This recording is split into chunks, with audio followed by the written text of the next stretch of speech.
You're listening to the OneOfUs.net podcast network.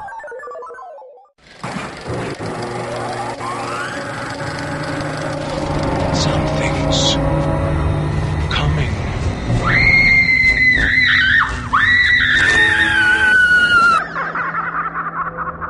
Stand by. Hold on to your hats, here we go.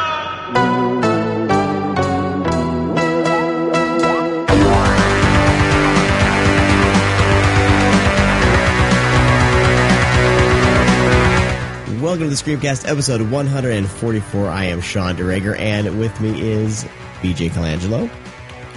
Oh, hi. Also with us is Stephanie Crawford. Stephanie, welcome back. Thank you. Hey. And no Brad. Brad is on his way to Fantastic Fest. So he opted out of this episode, because otherwise he'd be running on like 2 to 3 hours worth of sleep, and I'm told that that's not a good way to start a film festival. Correct. Awesome. Well, today we are going to be talking about Arrow Video's release of The Slayer. We'll also be discussing a Shudder exclusive, Among the Living, and then we'll be jumping into our VHS Oh My God segment and talking about Backwoods from 1987. Yeah. But first, let's jump into what's on our doorstep. Holy cow, I almost forgot. We'll get the door. Pizza.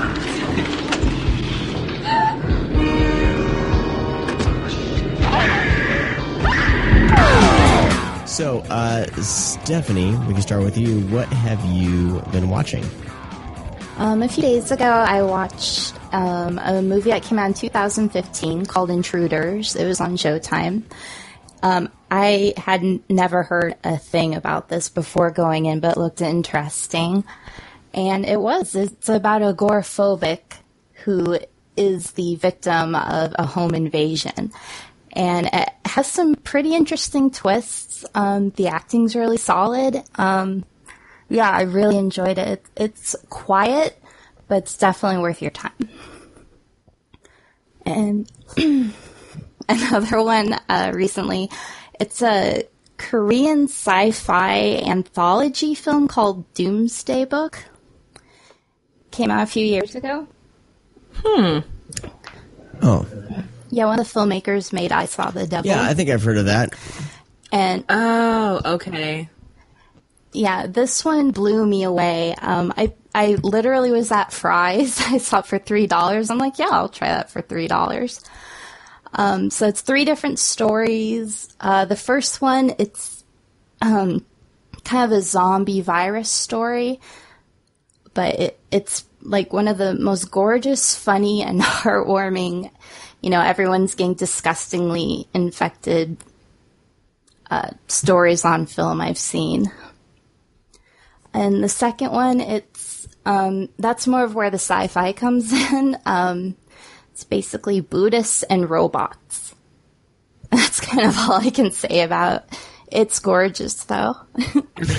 And the next one, it's like kind of a post-apocalyptic story based around a family.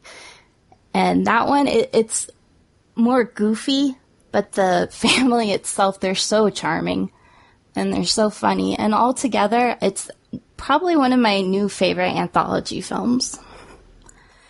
And I grabbed it for $3 randomly. So if you ever want to try something for a few bucks, I always recommend doing that because you never know what you'll find. That's awesome. I know this was on Netflix for a while. I'm not sure if it's still there. But when it first came out, I think they released it was put on to Netflix for a while. So yeah, it's definitely worth it. It's gorgeously made. A lot of love was put into it, but it's also a lot of fun. And I saw this obscure little indie movie called It. It's based on a literary work. I think it has legs though. It was a lot of fun. I enjoyed the actors, the child actors most of all.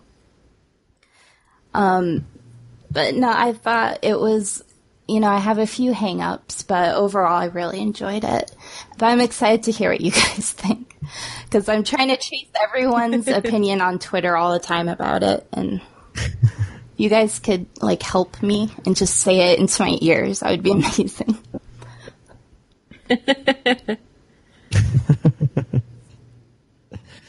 Well, being a child of the 80s, I fucking loved it. So, I mean, it had like people.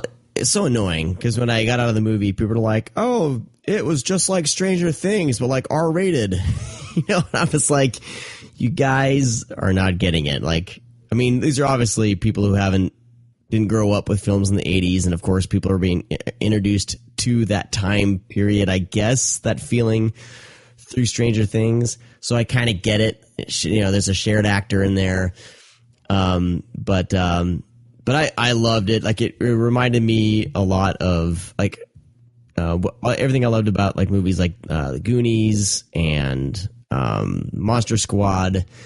And then I think for me it's like probably one of the best Stephen King adaptations so far. Like I've always thought there's a handful of good Stephen King adaptations, but it feels like nobody really kind of, I don't know, can really get Stephen King onto film in a way. I think another one that terrified me that I think they did a great job was Pet Sematary.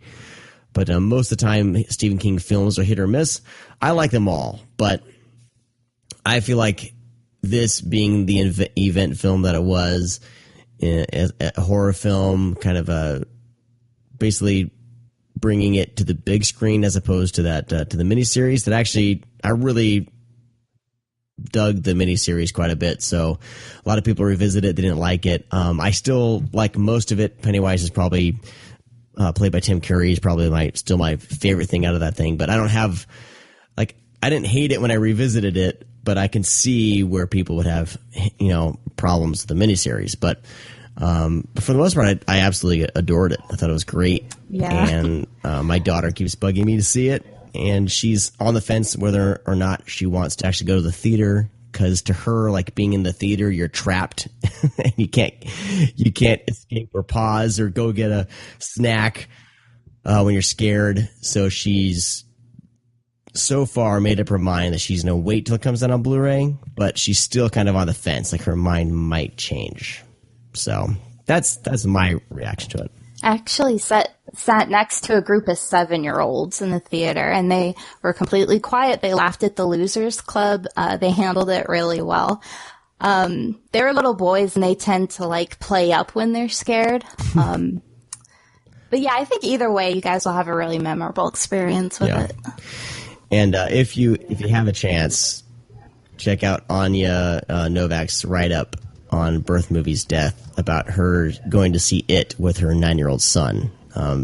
Fantastic review, and actually I teared up and started crying during That's a great point of view. Review. And I got all emotional. I was like, what is wrong with me? Why am I getting emotional? Why am I feeling things? But it's great, seeing her son get that film and get the friendships, because he has kind of a ragtag group of friends, I guess, and him kind of relating his friendships to the kids in the movies. Just fantastic. Great review of the film. I got to see it at the drive-in, which was a really, really special experience. One, it's always fun to be able to see something at a drive-in because it just makes me think of those moments I had as a kid that made me fall in love with movies. And I think that it was sort of the perfect movie for that because, it's set in the 80s, and that's what I remember seeing as a kid in the movies that make me happy, Gremlins or the Goonies or whatever. That world is what I remember, and that's what I would see at the drive-in or growing up. And being able to see a bunch of kids laying in the flatbed of a truck, scream their face off, was a total blast. As far as the movie itself is concerned, I think that it was a really nice interpretation of the text. I actually don't hate the liberties they took with it. I actually really like it. It has a very special place in my heart because I watched the miniseries when I was 4.5 with my mom. It is one of the earliest memories that I have. Like, I look back at childhood and I remember falling back on a chair in preschool, like leaning back too far and falling and thinking I was going to die, and watching it. Like, those are my two earliest memories. So, but a lot of people would think that I have a sense of fondness for it, which I don't. I think that the original miniseries is absolute trash, and the only reason that people like it is because Tim Curry as Pennywise was so remarkable and so effective, and that's what everyone cites as like their fear of clowns and whatnot. So seeing this movie sort of gave me the story that I always wanted from the miniseries but never got. And I actually really liked Bill Skarsgård as Pennywise. I liked that he didn't try to do Tim Curry, because you just can't. That's like when people got upset, like, why wasn't Ash in the Evil Dead remake? Because you can't be fucking Ash. Like, it's just too iconic of a character. You have to do something completely different. Otherwise, everyone's just going to be mad that you're not as good as the other person. So I really respect the choices that he made with the character. CGI is a little iffy for me, but it wasn't enough to make me dislike the movie as a whole. I am really excited to see what they're going to do with the parents, or the adults, I should say, because the adult storyline is always what I never cared about with the miniseries. But I think that they've established such great relationships with all these kids that I'm really going to feel for it when the adult stories hit. Yeah, and it sounds like they're going to be kind of splicing back with some flashback scenes. I read somewhere, and I'm not sure if it's true, and I feel like I already talked on record acting like it was true, so if I'm mistaken, fuck me, I'm sorry. But I had heard somewhere that they already shot the scenes that would be needed for the sequel, because knowing how long it takes to make movies, that the kids will grow up. Yeah, and they're at that age where, like, in a week, they look different. Well, just look at Game of Thrones. Right. Their voices are all going to change, and it's going to be the Brady Bunch song all over again. But I saw it with a double feature of The Lost Boys, which is a really odd pairing. But it was a blast. I mean, we went from like... Awesome pairing. We went from, this really kind of sentimental mid-budget horror movie that is like a complete cultural timepiece now, back to like the second gayest vampire movie ever made, and it was awesome. It was such a blast. I'd never seen it. I've never seen The Lost Boys on the big screen, so that was really exciting, and it's just so gay and wonderful. It makes me so happy. We just jumped all over your doorstep. Steph, did you have anything else? No, you guys stamped everything there, and now my doorstep is empty. So, cool. Right. I'll jump into some of the stuff that I saw. The first one I'll get out of the way because it's a trash nightmare and everyone knows it's a trash nightmare, is I had a fever today and I decided to watch American Psycho 2 with Mila Kunis because it had been a while. I honestly couldn't remember what happened in most of it. And then I watched it and I went, yep, this is everything that I thought it was going to be. It's a mess. But I kind of love how much of a mess it is. It's like, I wouldn't call it a guilty pleasure, one, because I don't believe in them, and two, because I don't know if I actually liked it. But upon rewatching it, I'm not mad that I rewatched it. Like, I fully accept that this is a poorly constructed film and has no business being an American Psycho sequel. But it's so insane that I respect it. Because I just watched this movie happen, and it's like, how did William Shatner and Mila Kunis get this script and think, yeah, I'll sign on to this? Like, because money. They can't have even been paid that well, because the budget was probably 12 cents. So I don't know. If you that's a movie that I would recommend if you're like 6 deep. Like that's a good choice then, and really no other time. So yeah, American Psycho 2. I also checked out the Malaysian zombie film, KL Zombie. I learned by watching it that I am not the target audience for Malaysian films. I need to watch more of them to understand them. Korean films, awesome. Japanese, Chinese, perfect. Malaysian, I have no idea what's happening. I don't understand that culture sense of humor. I don't understand that culture sense of scares. I don't understand a lot of things that are going on with their cinematic world, and that's totally cool. That just means that it's not for me. It's a very slapsticky zombie film about this like slacker stoner delivery guy who then has to like save the world against the zombie apocalypse. The zombie effects are pretty awesome, I will give it that, but there's just so much weird shit going on as far as pacing, as far as what I assume they're trying to consider comedy, but it almost feels like when you watch a Japanese commercial and you're like, wow, that is so over the top, you're just selling toothpaste, chill out, but it's that for a whole movie, where it's just like, that is not how a person responds to that situation. It's on Netflix if you really want to check it out. It's like a slide whistle away from just being a radio show soundboard set to film. It's so strange. What was it called? KZ Zombie? What? KL Zombie. KL Zombie. Yeah, the KL is the I want to call it it's the Kuala Lumpur. It's a place, like it's a location. Gotcha. So but it's about a slacker saving the world against zombies, pretty much. But there's some really weird stuff with like teachers yelling at children. I don't know what's happening in Malaysia, but I want to watch more Malaysian cinema now because it caught me so off guard that it's on me. Like I just need to understand this culture more. So I watched that. Then I watched another Netflix exclusive because that's what I do when I'm sick. I watched What Happened to Monday. Oh, somebody's getting arrested on my street. That was a siren. What Happened to Monday is a post-apocalyptic film with Glenn Close and the actress who was the original Lisbeth Salander in the Girl with the Dragon Tattoo films. Okay. But what it is like there is a crazy level of overpopulation in the world. Like it's a global issue.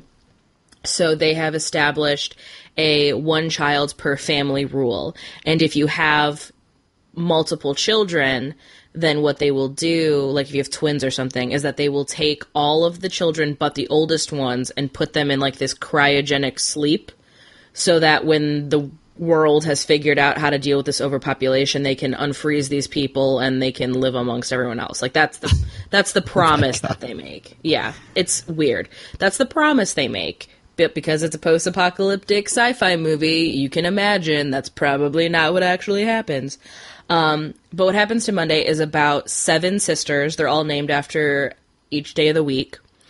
They have somehow managed to all survive where the government hasn't tracked them all down and, put them to sleep.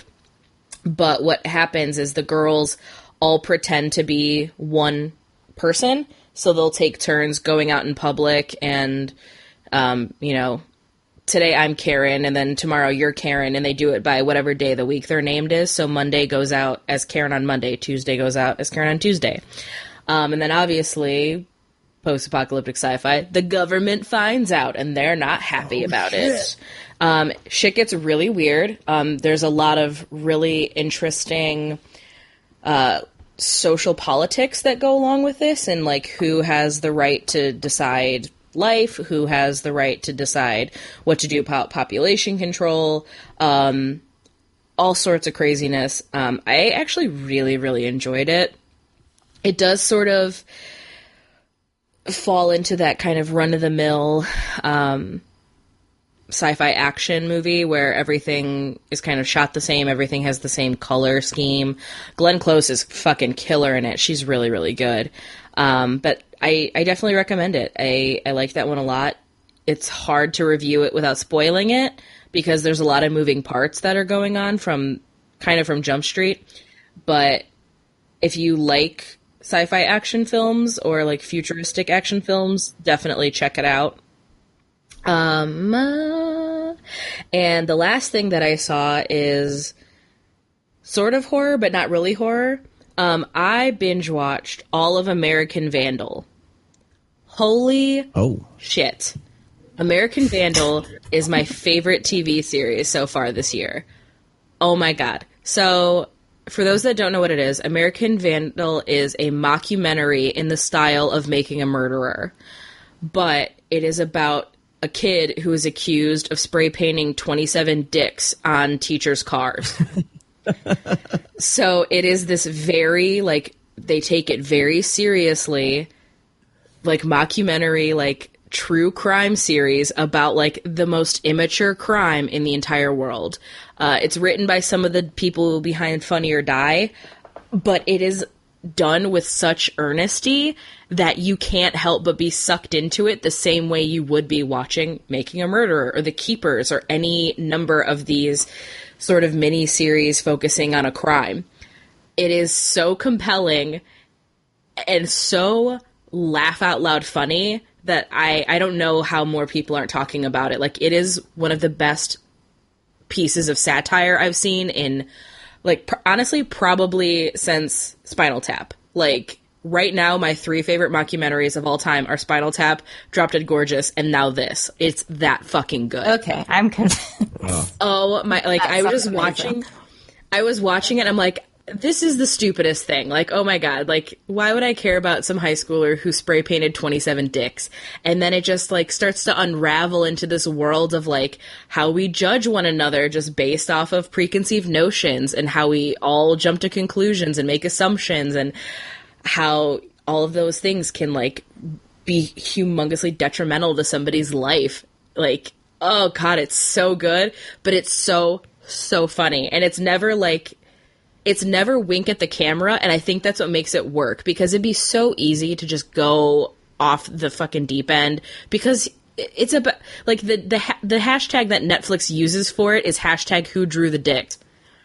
So you'd think, like, this is going to be the most immature and juvenile thing in the world, and it's not. Like, it's so good and compelling. So if everyone watch it. I don't care what you're into. Watch it. It's incredible.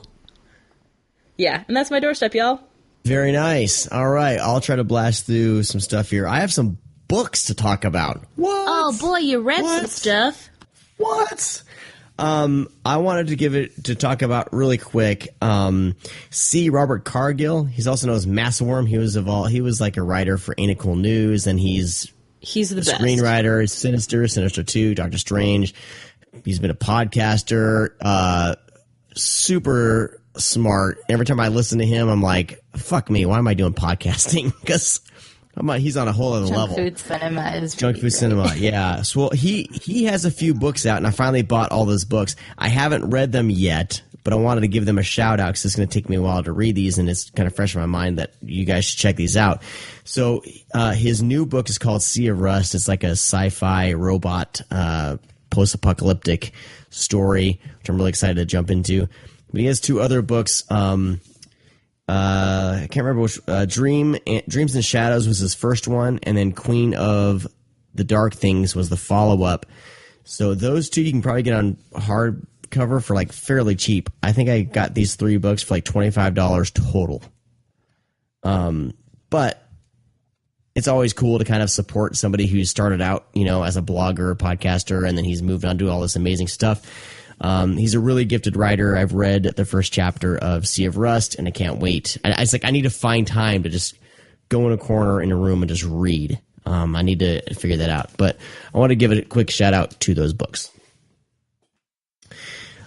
Next, Paperbacks from Hell just came out today. Oh, I want that. This is Grady Hendrix. It's a twisted history of 70s and 80s horror fiction. A lot of great write-ups about all these books. He's detailed every single book in different kind of subgenres. All the amazing cover art is on display in this book. If you're a fan of these types of books, definitely please grab this. It's beautiful. Like, oh my God. I love these types of books, but the way it's set up is gorgeous. Is this more of a coffee table book where it's just the covers, or do they go in depth on the content? There's some in-depth writing on the content. I mean, there's let's see, Russ Martin's Conspiracy of Kink. There's a write-up on there. Fuck yeah. He writes up about all these stories. It's not just pictures. Like, I have that VHS cover book, which is cool, but that's just all the covers. Like, there's actually, some content in here to read. And it's set up more, I guess, kind of like a magazine, I guess. So, it's fantastic. I haven't jumped into reading it yet. Of course, I just got it today. But this thing is gorgeous. Definitely it's out by Quirk Books. And this thing is just it's a gorgeous book, and definitely if you're into collecting these books, grab this one. Do you know how much it runs for approximately? I think I got it for like $19.99. The retail was like $25. So that's really exciting. It's probably cheaper on Amazon. I would check it out. Have you gone through all of it? Like, is that when you finished? Sorry. My brain just stopped. No, I have not. I mean, I got it on my lunch break. I thumbed through it, and it's I want to dive into it more. But it's one of those I'll pick up and kind of read a chapter, look at the picture, look at the art, and read about these books. I'll probably start a list of books I need to track down now. But it's pretty detailed. It's pretty awesome. And I just they're like. The artwork of these books, just like, back in the 70s and 80s, poster art was just a thing of beauty. Like, all these paperback covers are just so cool. Yeah, I record this in my library, and I literally have, like, boxes of those 80s paperbacks behind me right now. I'll just take them out and look at them and be like, oh. I highly recommend both of you check out the podcast Teen Creeps. It's a podcast dedicated to all of the horror teen paperback books of the 80s. It's super fun. All right, and finally, there's a book series done by Insight Editions, and Cassine Gaines wrote all the text in this. It's The Dark Crystal, The Ultimate Visual History. I pre-ordered this thing like a year ago, and it arrived today without me realizing that it was showing up. So... How pretty is it? It's fucking gorgeous. It's beautiful. Like, it's one of the most beautiful books I own. There's a lot of sketches in there, a lot of behind the scenes artwork. They even have, they'll kind of paste in, original, sketches, to make it look like it's an original sketch. It's kind of hanging on the paper inside there. It's really different how they do it, but, it's gorgeous, and I guess there's a Labyrinth one as well that I didn't realize came out last year, so I guess I'll be getting that too. I'm going to run down movies super quick. Are you sure you can talk about books more? Hey, there's some pretty cool books. I don't know. I had to give some shout-outs. So real quick, the films that I've watched, I finally saw for the first time ever the movie Miracle Mile. You've never seen that before? What? Crazy, right? And I think I watched it on the same weekend that Trump had was making fun of North Korea. So I'm watching this movie about a potential nuclear holocaust. That could be any weekend in 2017. Imagining that a nuclear holocaust can happen at any minute. But oh my God, it's awesome. If you haven't seen it, if you've been pushing it off, definitely give this thing a watch. It surpassed my expectations. And it's one of those movies too that for some reason I stayed in the dark. I had no idea it was really about potential nuclear war. So pretty great. That's all I'll talk about. That was fast. I'm impressed. Yeah, we got other stuff we need to get to. We got to get to these movies. And I'll make a note on some of these things I haven't talked about and talk about them next time. All right, let's jump into news with Josh Obershaw, and we'll be back talking about The Slayer right after this.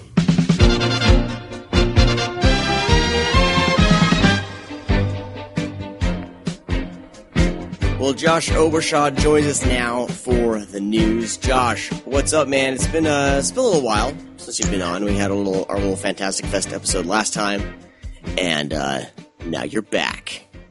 Yes, I am back, and it's almost October, so I'm really, really excited. There's a lot of stuff we got to go through. All right. Well, Tis the season. All right. Well, first off, we already knew that Cult of Chucky was going to be coming to home video on October 3rd, including another box set with all the Child's Play movies. But guess what? It's going to be coming to Netflix that same day. Wow. I don't know how I feel about that. I don't know either. I mean, I'm worried that it's going to take a huge chunk out of the sales of the home video. That's my biggest worry. It's already leaked, apparently, and a rip of it has.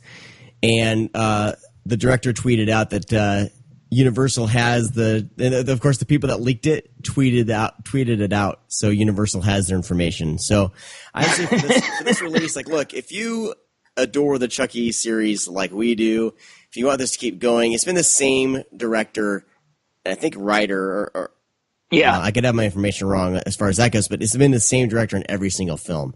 That's huge, and I feel like that's something that needs to be supported. So please support this film. It's only like $16.99 on Amazon. Pre-order that shit if you're a fan. And Netflix is great. Like Devil's Candy was on Netflix. I watched it before I bought it. It's not even out yet, and it's on Netflix.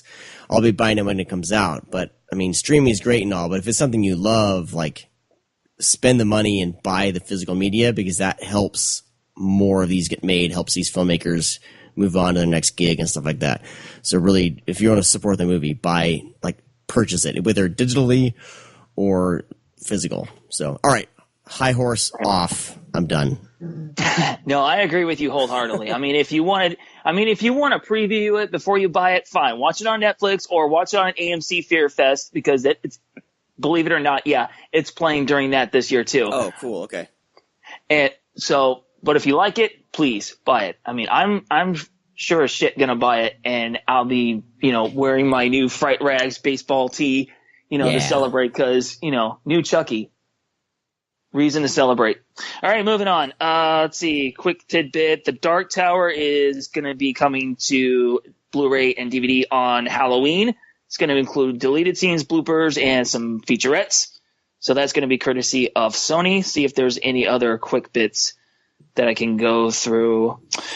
Paramount has announced, David Lynch himself announced on Twitter that Paramount is going to be releasing the new season of Twin Peaks on home video on December 5th. Awesome. So everybody take note, and I need to catch up on the original Twin Peaks and Fire Walk with Me. Me so too. that gives me a little bit. I've never watched any of that. All right. It's a huge commitment. It is. I mean, the first season is only 6 to 8 episodes, and it's pretty really, really quick. So I'll get to it. It's on my list. I'll get to it. All right. And another quick tidbit for all you heavy metal fans, especially the band Slipknot. Eagle Rock Entertainment is releasing their concert Day of the Gusano on October 20th, just in time for Halloween. It's their first show in Mexico City. It was taped in December of 2015 in support of their album 5, The Gray Chapter. And it's shot in HD and directed by the band's own M. Sean Crahan, or Clown, as he's known. So, if you like your Halloween heavy, be sure and pick that up. Awesome. Also from Warner Archive, coming in October, they've got The Hidden on the 3rd, The Green Slime on the 10th, and get this, Knuckle is coming to Blu-ray. That's going to be on the 24th. Yes. I've heard a lot of good things about that one. I can't wait to see it, because I'm a slasher junkie. Arrow. Let's take a look at Arrow. They just announced their December slate, and there's really not much. They're closing out the year by putting out the house films individually. Oh. Okay. Yes. So, so House 1 and 2 are coming out individually on both sides of the Atlantic. House 3, aka Horror Show, and House 4 are going to be UK only. And guess what? You remember that American Horror Project box set? Yes. they're releasing the movies included in those individually as well. So you've got, let's see, The Witch Who Came from the Sea, Carnival of Blood, and The Premonition. Those are coming out. Sweet Carrie box set. That's coming out on December 11th. Yeah, so, that's really good. I've bought Carrie so many times that I'm just like, well, that's cool. Yeah, I still haven't bought the Scream Factory one. That's the one I'm really looking forward to. Yeah. So I'll be happy with that. So yeah, that's Arrow for 2017. Very nice. Oh, excuse me. They said that 2018 is going to be pretty stacked, so I'm already giddy. They're doing some steel books. Looks like Bride of the Reanimator is getting a steel book as well as Hellraiser. Hellraiser. So if you're a steel book collector, definitely check that out. I'm trying to think of like how far back, what we've missed. But as far as the steel books, the only three I know of are Bride of Reanimator, Society, which I have, and Hellraiser, which I'm going back and forth because I still want that. I still want that Scarlet box. God damn it! So oh man! So if anybody out there is feeling pretty generous this Christmas, hint, hint. All right, moving on. That's me. Blue Underground, they're releasing Bob Clark's Death Dream on November 28th. This is a 2K restoration from the 35 negative. It's going to be a collector's edition combo pack. Let's see what's in this thing, because it is pretty damn stacked. Here we go, Death Dream. Recollection with star Anya Liffey and writer, makeup artist Alan Ormsby. Damn, it's a lot. Theatrical trailer, collectible booklets, limited edition packaging, slipcase, all that stuff. Wow, this is definitely worth it. I don't remember this movie at all. I saw it once on Netflix years ago, but I can't retain anything from that movie, so I need to see this again. So there's another something else from Blue Underground that I want to mention. Okay, both of their editions of Amsterdam and Dario Argento's The Stendhal Syndrome. Apparently there's some kind of problem with the disc, so they got a replacement program. So if you go to their website, they should have instructions on how to get your replacement copy. So if you bought those already, okay, take note of that. I don't know what's wrong with them. I just heard this recently. Good to know. Yeah, and those. Yeah, they are. Severin are putting out The Devil's Reign on Halloween. There's a lot of bonus features for this one, and also it's going to come with a slipcover, but apparently their slipcovers are almost out. So if you're a fan of this movie, or if you're really, really curious about it, I mean, it's got an all-star cast. Ernest Borgnine's in it, William Shatner, Tom Skerritt. Who else was it? Oh, yeah, I think John Travolta has a small part. I might be mistaken, but I'm really curious to see this one. So, yeah. And plus, 70s Satan worship movies. I'm always down for that. Totally down. So that one's coming out on Halloween from Severin. And let's see. Next up, Scream Factory. Jackals comes out on October 3rd. I've been hearing good things about that. The Dawn of the Dead remake is going to be a 2-disc collector's edition. There's going to be 2 versions of that movie, new interviews. That one comes out on October 24th. Also a 2-disc collector's edition is George Romero's Land of the Dead. That one comes out on Halloween. Again, 2 versions of the movie, 2 discs. All of the old features from that DVD are going to be ported over. Same thing with Dawn of the Dead. So if you like those movies, take note of those. Did they say anything about a new transfer for the Dawn of the Dead remake? Yeah, it's supposed to be taken. It's a new HD master taken from the digital, because I think it was shot digital. Yeah, right. And the longer version is supposed to have HD inserts. I don't know what that means. Huh. If the thing is digital in the first place, I don't know. Same thing with Land of the Dead, by the way. Now, Silent Night, Deadly Night, that one comes out on December 5th. And it's going to be a 4K restoration of the original theatrical and unrated versions. As far as like the quality of that version, because I know there have been a lot of complaints about, the uncut version that we got on the DVD, and of course the Blu-ray that Anchor Bay put out. So they say they are trying so hard to get it to match the rest of the film as much as possible. So we'll see how it goes. But there's a lot new features, like a new interview with Lindy Quigley. I know.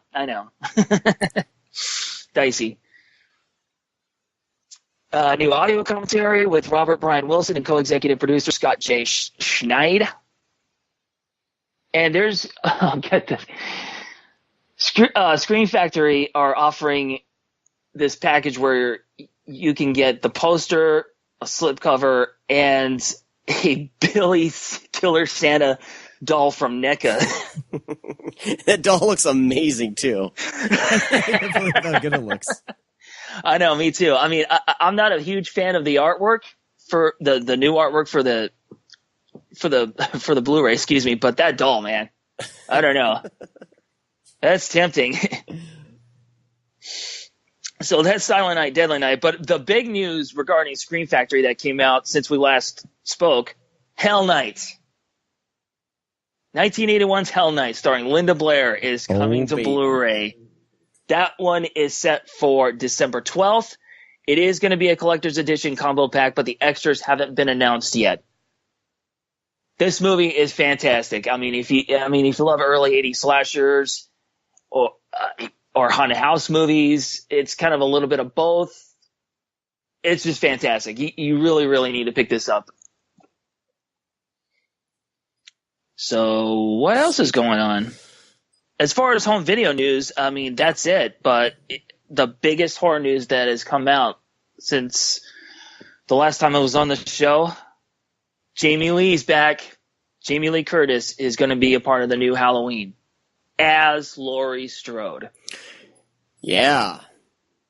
Yeah, I don't know if they're doing this whole disregard certain sequels type thing, or if they're just trying to make it just to do a straight sequel to 1 or 2. I don't know, but I'm interested in seeing. Or they may surprise us and keep them all wrapped together. I know people are, all the fan theories are all coming out, I don't know where to wrap my head around it. I mean, I already said my piece about the continuity of the Halloween series way back when I first joined. So you just pick and choose which continuity is yours, or hell, maybe they might, like you said. I mean, I saw something on Twitter saying that Malika Akkad said that this was going to be the 11th chapter of Halloween. Okay. That kind of threw me for a loop. I'm like, wait, so you're including the Rob Zombie movie? How? What? I don't know if he's full of crap or high or just trying to. I have no idea what this new movie is. Nobody knows for sure. So, and we've got a whole year to just blow each other's minds about what this could be. Yeah. Bring it on. Bring it on. It sounds unconventional with the writers and director involved and everything. So, and John Carpenter getting involved again too. Yeah, bring it on. I'm excited to see it. So that's all I have, Sean. Awesome. What a week. Awesome, Josh. A month. Thank you very much. We will we'll talk to you next week. Yeah, we'll see you guys next time, and it will be in October. Yes. Pumpkinize your Twitter icons. I don't know if people still do that. I've done it every year since I started Twitter. Do it the jack-o'-lantern. I think this is the first. I think this is my first year I'm going to do that. Like I've met so many great people via Twitter in the last year, and they're doing that shit. So that's fun. And then choose your October name. I've already chosen mine on Twitter. So actually, I haven't. Tom Nix actually was going around saying if you couldn't think of anything or whatever, let him know and he'll do the job for you. So he named a whole bunch of people, which was awesome. So he named me Sean C. Duracula, which is look, that's an easy layup, but I'll take it. It's good. Right. I should hit him up too, because all I got is Count Joshua. That's it. I need some ideas. So please hit him up. Hit up Tom Nix. He'll help you out. But I don't know if people are still doing the the jack-o'-lantern, but profile pics. But I've done this every year. Use the same one, so I did mine a little bit early. So come October 1st, we'll see who's still doing it. So it's fun seeing my timeline full of orange and black jack-o'-lanterns. Just makes me super happy in October. So Me too. All right, Josh. Thanks. No problem. See you guys in October. What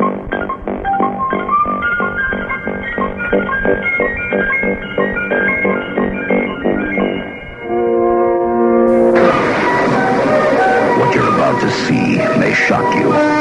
It may frighten you more than you've ever been frightened before. Don't worry. It's only a maddening, horrifying nightmare. Or is it? All right, so Arrow Video, what I love about them is they'll release, pretty well-known things that we've all been anticipating and waiting for, and then they'll come out and they'll release a movie like 1982's The Slayer. It has an amazing cover art, which maybe oversells the film a little bit, but this came out in 1982. Directed by J.S. Cardone, who also wrote the screenplay with Bill Ewing, and is kind of a precursor, in a sense, to the Nightmare on Elm Street films, with the idea of, trying to stay awake, not going to sleep, because when you go to sleep, something bad will happen.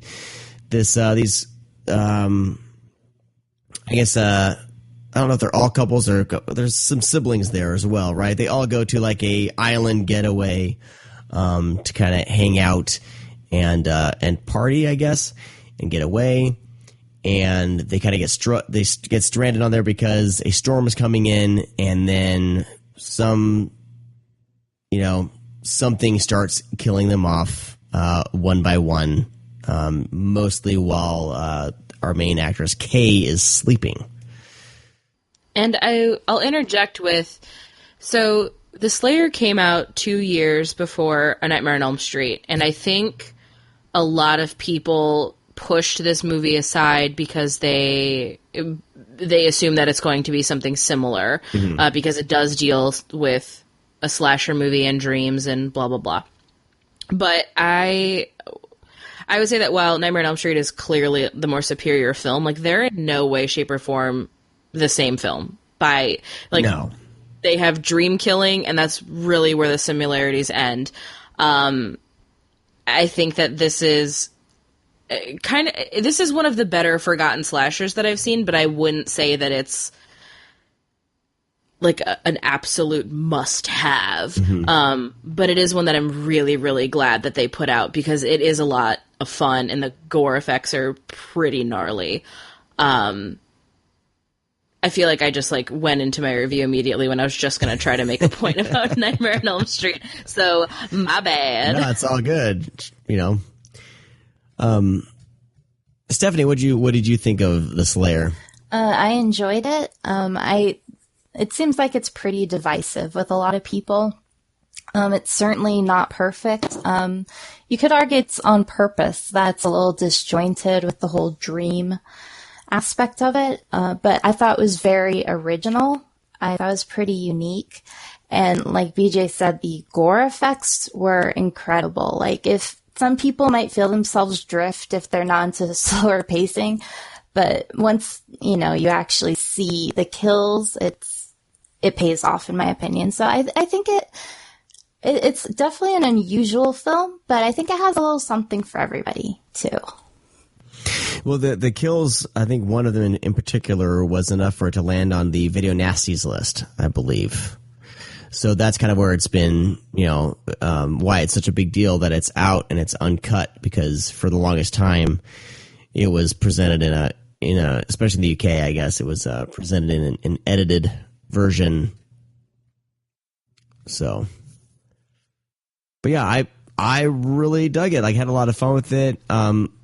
I kind of got the feeling after a while that it'd be kind of a slower pace film, like a lot of kind of wandering around in, empty rooms and basements and barns. but I mean, but it still kind of holds a sense of dread. Like, I know my daughter's, she's so curious now. Like, she's always like, "Are you watching a horror movie? Can I come watch a little bit?" So she would sneak in, and I would kind of notice that she's watching with me, and then she would be like, "Okay, later." Like, but she would get like the suspense and get what it was trying to do, and she wouldn't want to stick around to see the payoff. But yeah, I liked it. You know, I thought somebody said to me on Twitter, because I said I was watching it. They said, "Have fun with your nap." You know, like I don't. Yeah, I got comments too. I'm like, come on. Yeah, like give me a chance to see it. So, I mean, I don't know if it's because of that I would like rebel and be like, "Screw you guys, I'm going to enjoy this thing." But, you know, I had some fun with it. But yeah, I would agree it's not a like must have. Like, I would say if you can, you know, try to see it. Or it's tough now because some of the stuff, it's hard to find legit, you know, ways to watch these, to rent things like this. I know. I'm not sure. The Arrow release looks really, really nice. Oh, yeah. And the sound is really good. Yeah. And a lot of times these forgotten slasher films get lackluster releases because sometimes the only thing they can find is like a shitty old VHS tape. But the transfer on this is really, really nice. So if you're one of those purists that need everything to look perfect, like, this is one that I'll definitely recommend. It looks fantastic. So, I mean, if you're going in craving like some monster movie, because that's kind of what, you know, some of the screenshots I see on you know, the advertising for it, the cover is just fantastic, with that creature that shows up, you know, for not very long. But yeah, I would say definitely check this thing out. Some scenes I felt like there's a little bit of Carnival of Souls in there. And it's nothing like the movie The Witch Who Came from the Sea. But when I was thinking about movie titles and cover art and what the movie actually is, and it reminded me of The Witch Who Came from the Sea and just how completely different the expectations are from what the film actually is. Yeah, because I was going in, you know, thinking that I would see something just an off-the-wall crazy monster flick. But it's definitely not. It's, you know, I mean, it's definitely a lot more reserved than that. And I do like the surreal elements, especially when you get towards the climax of the film. Like, I do like that you kind of, you know, you're left kind of feeling like, well, all right, well, what exactly happened? You know, like, what is causing all this, you know, and is it, you know, is it her dreams or whatever? But you know, there's a lot, I think, to really like about this film. And I don't know, it's not like a crazy film to really deconstruct, but it's just, it gets the job done for anyone who kind of wants something a little bit different and something off the beaten path a little bit, you know. But yeah, it just looks amazing. Yeah, 4K scan from the original camera negative, so they went all out for this. Yeah. BJ, did you have anything else to say about this Slayer? Nope, that was really it. That I like it. I don't think that it's great, but I like it. I see its importance. It is one of the better forgotten slashers. I'll give it that. It's not, and because I guess this is where I get a little soapboxy. Because it is one of the earlier ones, too, it's really easy to see some of, like, the gore effects or some of... Because this movie plays, like, a psychological thriller and a slasher and a monster movie, and it's kind of all over the place.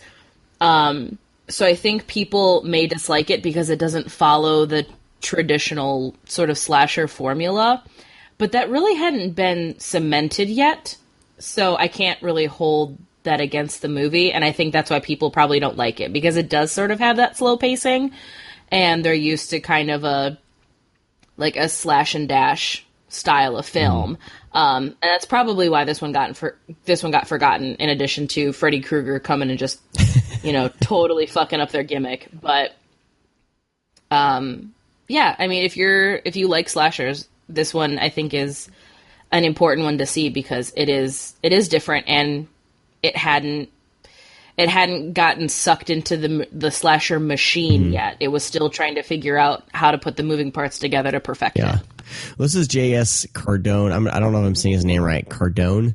This is his first directorial stab at directing. And some of those other movies he's directed, I'm not 100% familiar with. I'm wondering if Brad would be more familiar with them. But he wrote the screenplay for The Stepfather, I believe the remake, the prom night remake, and then even The Covenant. Oh, jeez. Also, The Forsaken. So in the 2000s, he had a rough go with some of these things. Are you guys there? Yep. I just didn't think your joke was that funny, so I didn't laugh. That's fine. I'm just being honest. Brad's not here. I got to make up for it. I know, right? So the Arrow release is pretty damn good. They, of course, like with everything that they do, they go all out. There is close to an hour of a retrospective making of documentary. So definitely worth it for that. Like these movies those types of things always make the movie even better for me when I kind of see what went into it and the memories that they had. There's also a couple audio commentaries with J.S. Cardone, Eric Weston, and Carol Cottonbrook. There's an audio commentary with The Hysteria Continues. Is that like a podcast or something? Or because I've seen these guys do... Yeah, it's like a British podcast. They've done a couple commentaries before. I haven't listened to them because I'm a little wary of, a comedy movie podcast person doing an audio commentary. But that's there. I hear people like them. I don't know. Very diplomatic. I'm assuming both of you haven't heard their podcast. Have you? I've heard a little bit. It's not for me, but,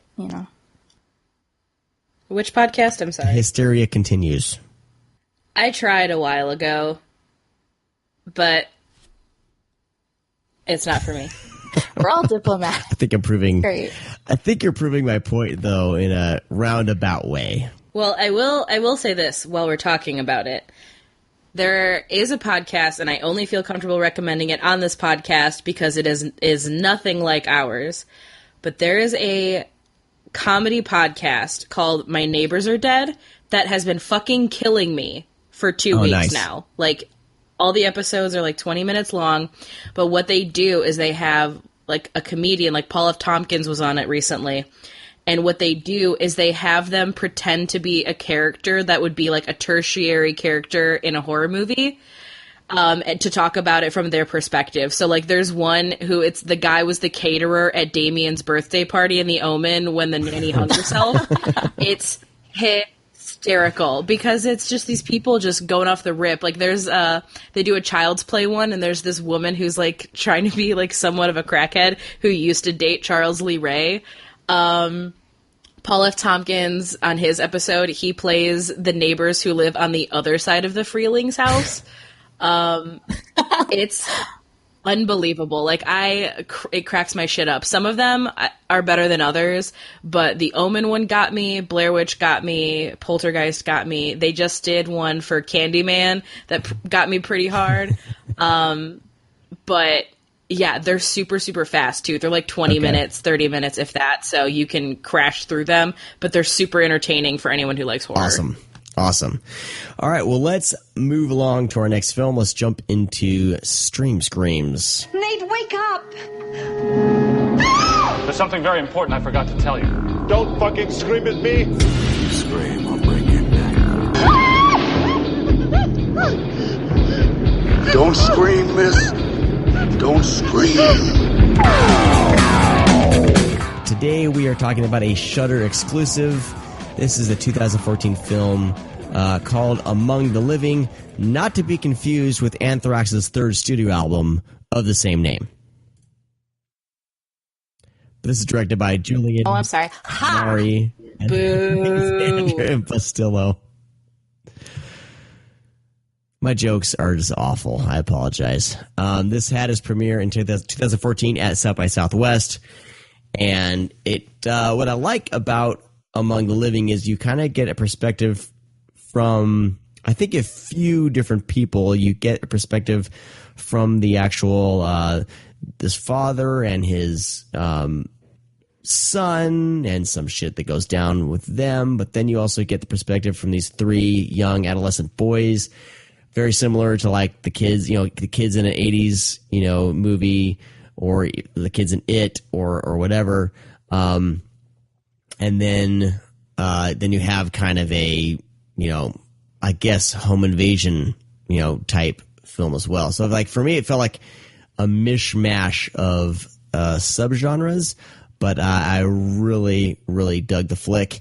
They, of course, these directors did the film Inside, which is one of my favorite of the French, horror films that came out at that time.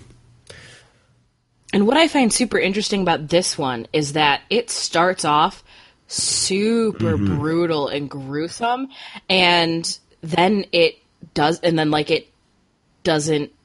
continue with it. Like, it doesn't have that Inside level of like just carnage, constant carnage. Like, it then has a lot of like off-screen kills, which I thought was really, really interesting, especially given that that's sort of what they're known for, and they did something totally different. Yeah, that first scene, you're like, yeah, these are the guys who made Inside. I get it. But yeah, it has so many layers to it. Yeah, I almost was like not wanting to watch it because I knew that they had directed Inside. I was like, I don't know if I'm ready for this. And I was like, well, it came around for me to just sit down and watch it, and I was like, all right, here we go. But yeah, it starts off that way, and then you're kind of into, you're following these kids around, and they're all they're little punks, but they're likable, and you kind of get sucked into their story and kind of their struggles. You get a little bit of background on each of these boys, and they skip school. They're all in trouble anyway, so why the hell would we stick around at school? They go and skip, and then they stumble across in one of their old hangouts that somebody is now living there, and they see that somebody's potentially been kidnapped, and it goes from there. And I like that it makes things interesting when they go to the cops, because they're well known in this small town to be troublemakers. So you have that element in there as well, where the cops don't necessarily want to really believe these kids. Yeah, I don't think you can gloss over where they hang out to play, though. It's a decrepit, abandoned movie studio. There's like a giant lamp. It's amazing. It's like the dream playground. Oh, yeah. Oh, man. I mean, dream playground probably for weirdos like us, too. Oh, definitely. Yeah, I would definitely, if I lived near a place like that during the summer times, I would definitely probably be frequenting that place. It's really cool. So did this play in theaters other than like festivals? Do any of you know? To my knowledge, no. And I think that's probably part of the Shudder exclusive deal.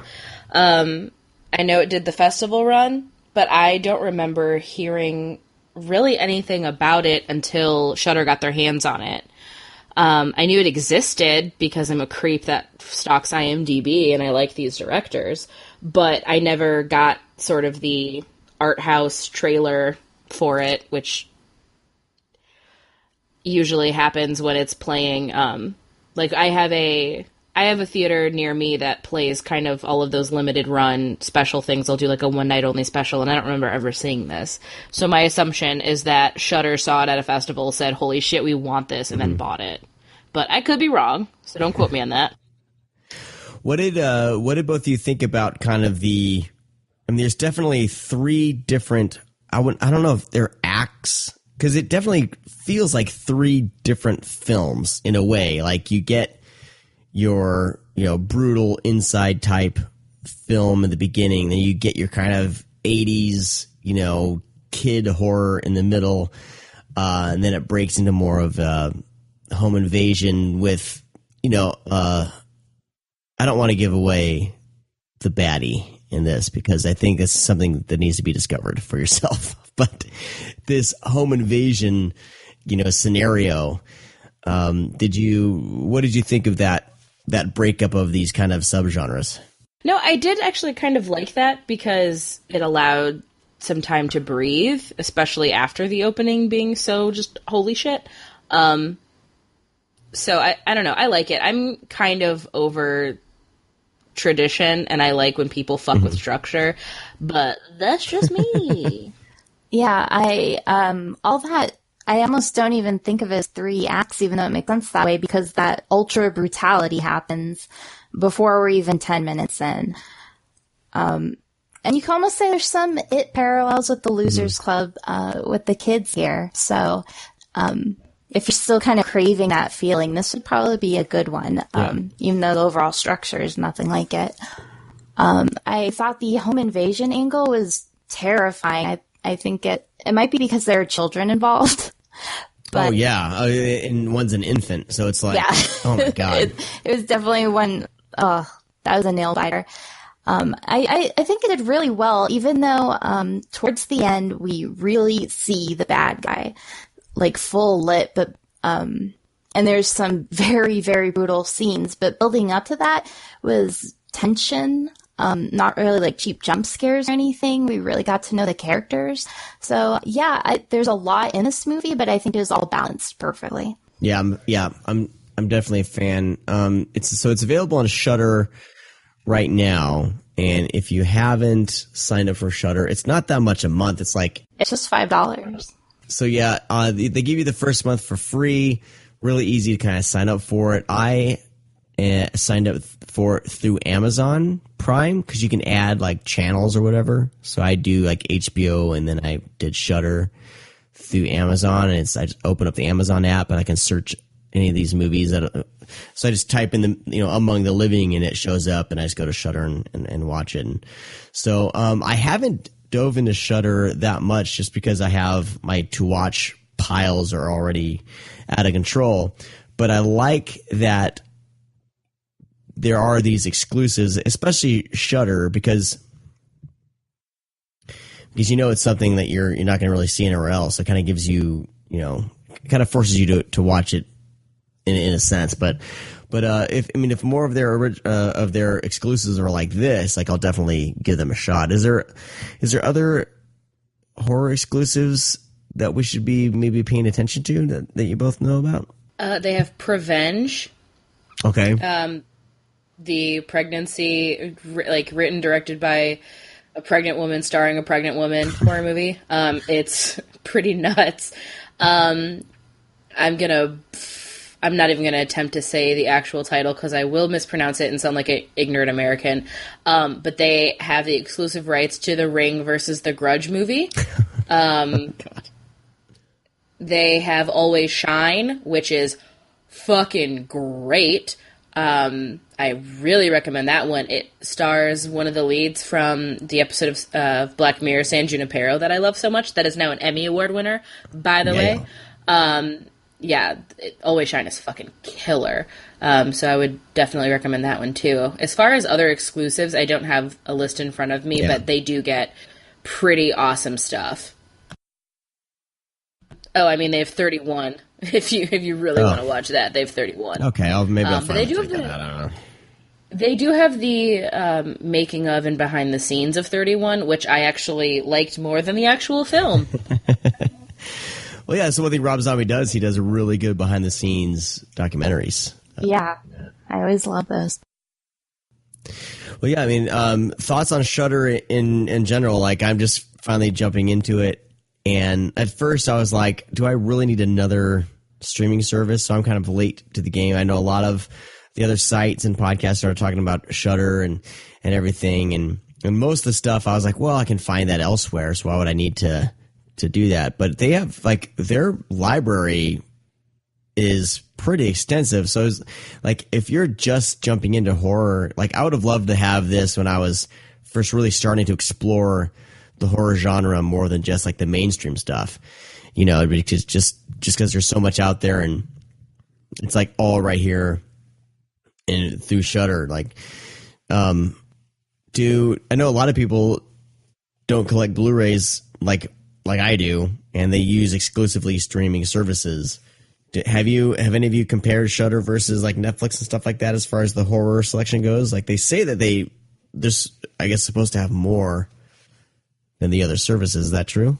I would say so, absolutely. Yeah, casually scrolling, and the fact that they take the time to organize things into subgenres and everything, I think that's pretty great too, especially for people new to the genre. That's really helpful.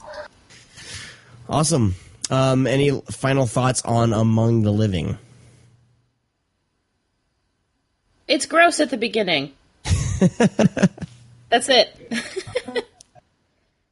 Yeah, but give it a shot. Like that was the thing. Like when it started, I was like, "Oh God, here we go," and then it cuts to the kids, and I was like, "Oh, okay, I'll settle into this for a little bit," you know. So, yeah, I think that was almost needed. I think because the beginning is just so in your face. Yeah, I really enjoyed this. I've actually thought back to it a few times after seeing it. So, yeah, I would recommend it. Oh, there's a pretty brutal kill in this too, with one of the policemen. I thought the father one was pretty terrible and humiliating too. Well, yeah, but there's a pretty good gore effect, I guess is what I was saying. It's always good when people get sliced and diced in effective ways, interesting ways.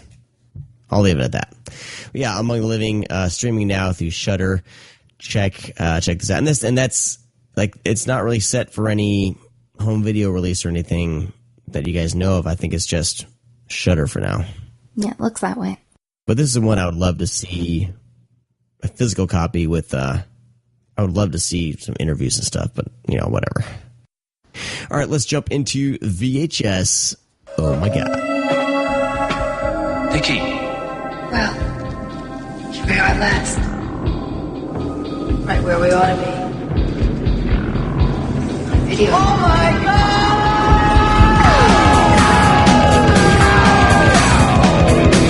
God! Today we are talking about a 1987 slasher. It's called Backwoods. It's also known as The Geek. Not related to Luther the Geek. But there is chickens. Sean, you're 0 for 3. IMDb just says this: a hillbilly father and his idiot son terrorize and murder campers. But I think it's a little more than that. This couple who, for some reason, at one point claimed to be brother and sister, are on a camping trip, and they help out this fellow. You know, he's living off the land. I wouldn't call him a hillbilly, but they help his daughter is having an issue. She's choking, and turns out the man is a doctor. He helps clear the airway, and they get invited to dinner with this father. They don't take the daughter to a hospital, which probably after that procedure they should just go directly to a hospital. But they go back for dinner, and then of course he also has this son who's not all there, and he terrorizes these two campers. Is that about it? Is that a good enough synopsis? Yeah, I think I hated this movie. There, I said it.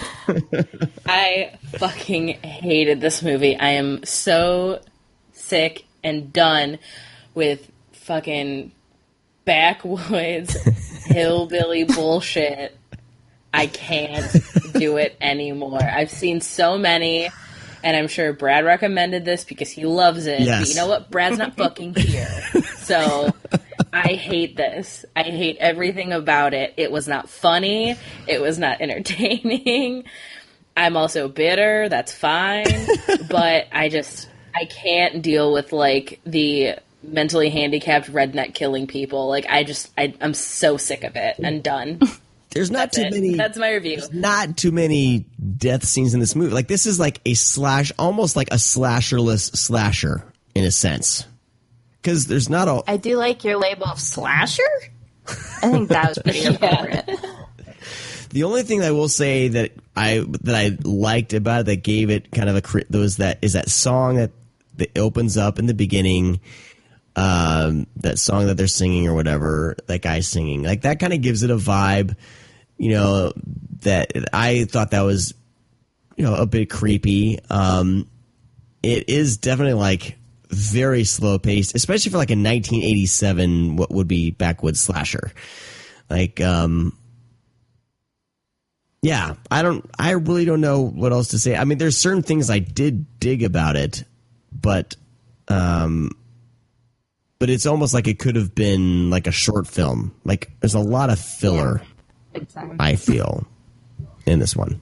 Yeah, I wish I felt as passionately about BJ about it, but I love slashers. I don't mind seeing idiots run through the woods. I haven't quite hit my quota yet, but this one's kind of baffled. I was just waiting for it to be. I'm like, okay, that was kind of a weird, goofy scene at the table. Maybe they're going to go a little weird. Nope, they'll pull back and it'll get more standard. It's like, that was a pretty decent kill. Maybe we'll get more fun. No, let's pull from that. Watch a guy talk next to a tree. It doesn't really go all the way for anything. And it left no taste in my mouth, good or bad. It kind of just existed. Yeah. I think that's why it left such a bad taste in my mouth. Because it's so nothing. Like, I hate it. I'm sorry. I just hated it. And I'm sure, like, Brad's going to listen to this on the way to Fantastic Fest and be like, they're a bunch of idiots. There's no one defending this. He won't listen. I would say instead of watching this, watch Just Before Dawn. Yes. Or The Hills Have Eyes. Yes, agreed. Maybe Blood Tracks. Oh. Hell, watch Luther the Geek. Definitely watch Luther the Geek. Out on Vinegar Syndrome. True. But yeah, I mean, a geek is a person, I guess, who bites the heads off chickens. Yeah. I guess. Yeah. They even have a definite... is that a spoiler if they define it? Yeah, I love it. By the way, this is a real thing. Here's the definition. Yeah, that was interesting. Well, this was released on VHS in 1988, apparently, and never. I don't know if it made it to DVD or not. This is stuck on VHS for sure.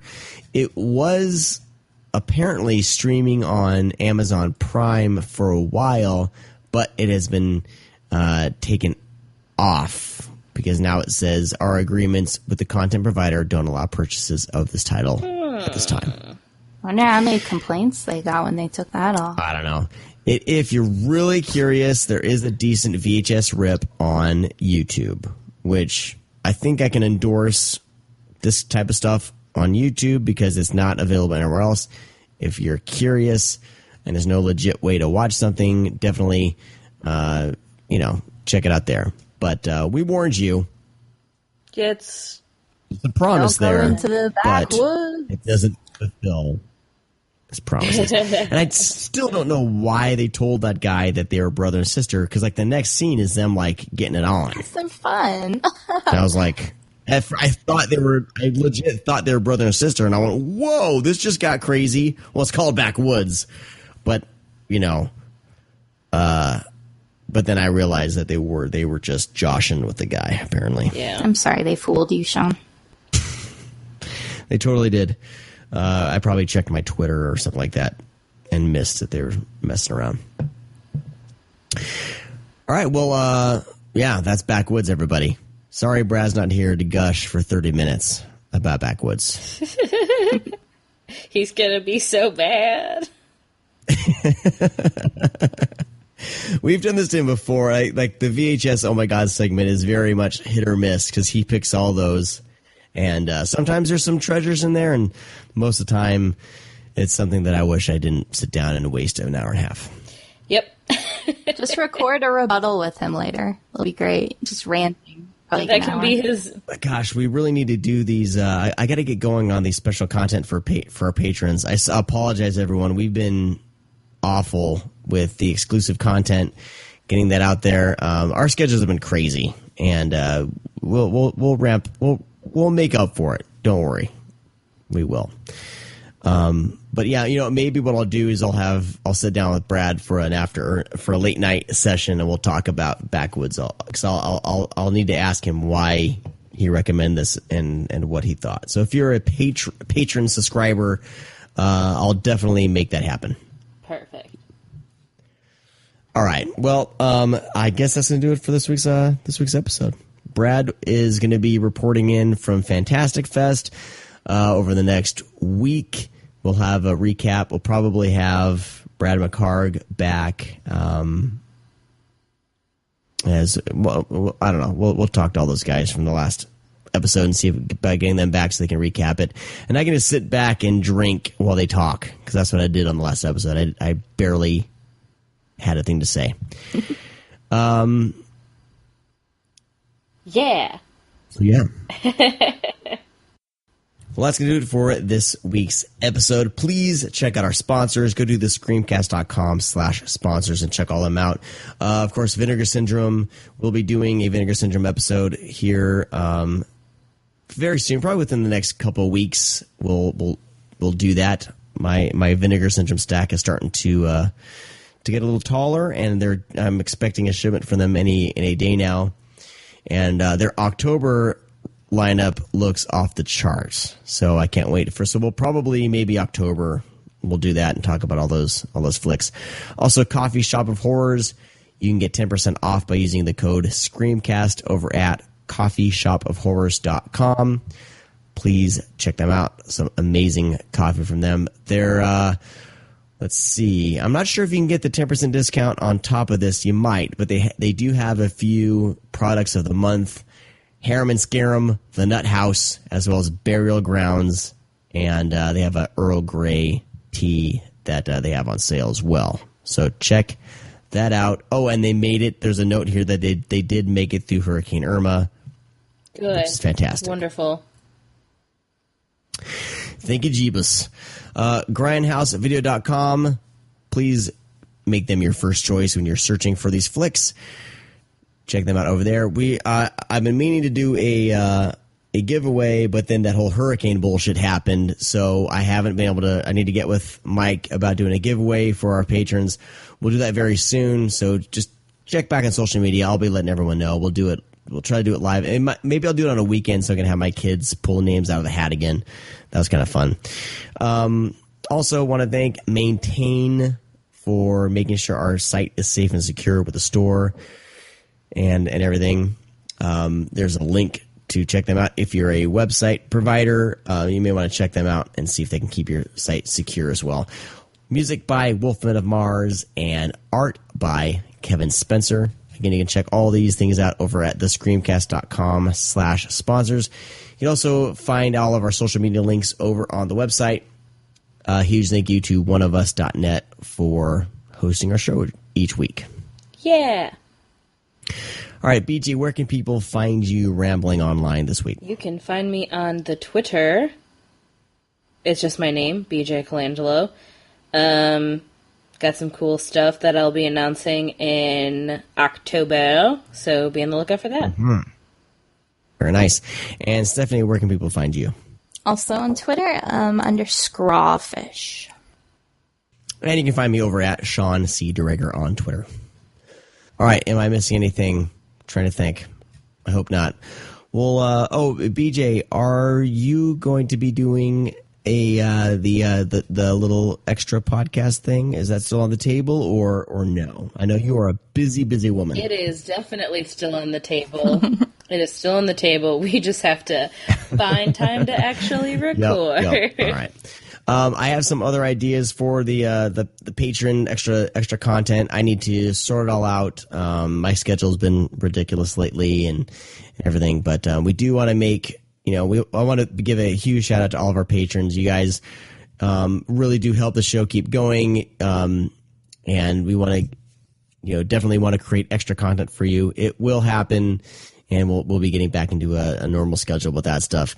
So you can check out our Patreon over at patreon.com/scream_cast. We want to thank all of you who give us your hard-earned cash every month. It is very much appreciated and really does help keep things moving. Also, we're raising money for Tiffany Pace. As you all know, if you've been listening, her husband, Dustin Pace, passed away. Unexpectedly. We have a pin that he designed that we're working on getting out. in our store. It's called the Pumpkin Duddy Enamel Pin. All the money is going to go to Tiffany. We've sold about 50% of those. I'd love to sell out of all of these, so please check that out over at thescreamcast.com in our store. So check that out there. And we also have a link to the GoFundMe that we have set up for their family. So, all right, that's all the announcements I have. To Stephanie and BJ, do you have anything else to chime in? No, thank you. All right. Thank all of you guys for listening. We'll talk to you next week. Bye. Oh, don't tell me you're leaving. The party's just begun.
OneOfUs.net has been your one-stop shop for all things geek for years.